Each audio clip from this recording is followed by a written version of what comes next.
In addition to the for each method of running through an array, there are a few other methods I will touch on briefly. First, there's the simple for loop.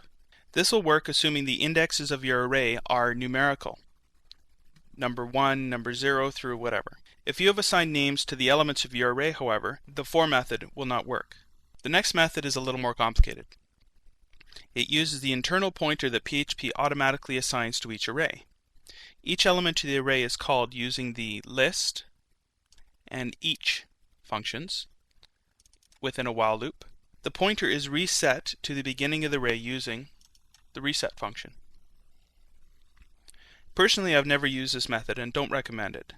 It is, however, worth your while to look up the list and the each functions and understand how they work. The final method is using the array walk method.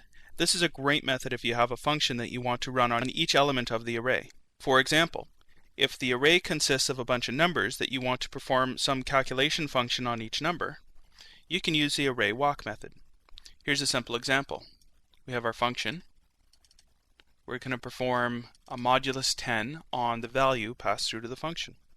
Here's our array, 2, 25, 645, 1,010,000, and our array walk, which we pass in the array name and the function name.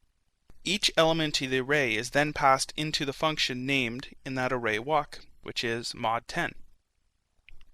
And then that function is executed, printing out the value mod10, which is the remainder of whatever the value is divided by 10. 90% of the time when I need to run through an array, I use the for each. However, bear in mind that because in the for each method the value passed through is passed into a temporary variable, you're actually duplicating the array values, meaning that the amount of memory used is doubling for that array. If you have a gigantic array, this is going to lead to performance issues.